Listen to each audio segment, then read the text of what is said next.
आज का पहला पाठ उत्पत्ति ग्रंथ अध्याय 4 1 से 15-25। कैन ने अपने भाई हाबिल पर आक्रमण किया और उसे मार डाला।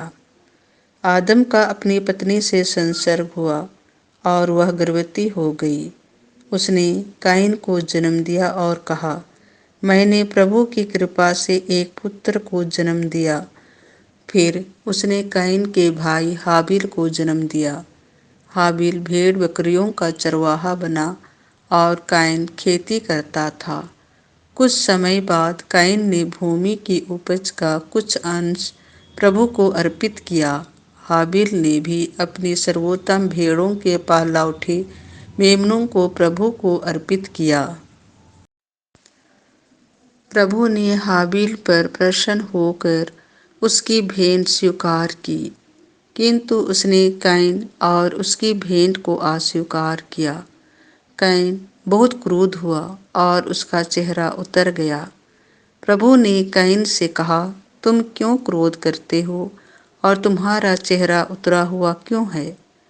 जब तुम भला करोगे तो प्रसन्न होगे, यदि तुम भला नहीं करोगे तो पाप हिंस्र पशु की तरह तुम पर झपटने के लिए तुम्हारे द्वार पर घात लगा कर बैठेगा।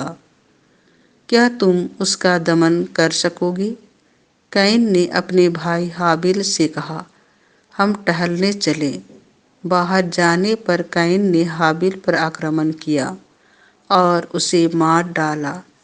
प्रभु ने कैन से कहा, तुम्हारा भाई हाबिल कहाँ है? उसने उत्तर दिया, मैं नहीं जानता। क्या मैं अपने भाई का रखवाला हूँ? प्रभु ने कहा, तुमने क्या किया? तुम्हारे भाई का रक्त भूमि पर से मुझे पुकार रहा है। भूमि ने मुंह फैलाकर तुम्हारे भाई का रक्त ग्रहण किया, जिसे तुमने बहाया है। इसीलिए तुम शापित होकर उस भूमि से निर्वासित किए जाओगी। यदि तुम उस भूमि पर खेती करोगे तो वह कुछ भी पैदा नहीं करेगी। तुम आवारे की तरह पृथ्वी पर मारे मारे फिरोगे। तब कैन ने प्रभु से कहा, मैं यह दंड नहीं सह सकता। तू मुझे उपजाऊ भूमि से निर्वासित कर रहा है। मुझे तुझसे दूर रहना पड़ेगा। मैं आवारे की तरह पृथ्वी पर मारा मारा फिरूंगा और भेंट होने पर कोई भी मेरा वध कर दे सकता है। इस पर प्रभु ने उसे यह उत्तर दिया, नहीं, जो कैन का वध करेगा उससे इसका 7 गुना बदला लिया जाएगा। कहीं ऐसा ना हो कि कैन से भेंट होने पर कोई उसका वध करे। इसीलिए प्रभु ने कैन पर एक चिन्ह अंकित किया। आदम का अपनी पत्नी से फिर संसर्ग हुआ।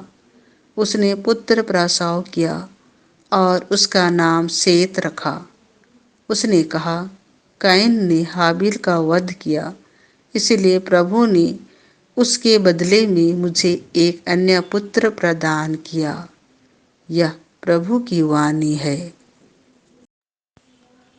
संत मार्कुस के अनुसार पवित्र सुसमाचार अध्याय 8 पद संख्या 11 से 13।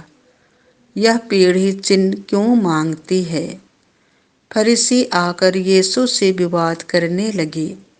उनकी परीक्षा लेने के लिए वे स्वर्ग की ओर का कोई चिन्ह मांगते थे।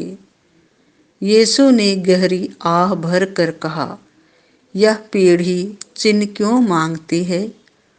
मैं तुम लोगों से कह देता हूँ, इस पीढ़ी को कोई चिन्ह नहीं दिया जाएगा।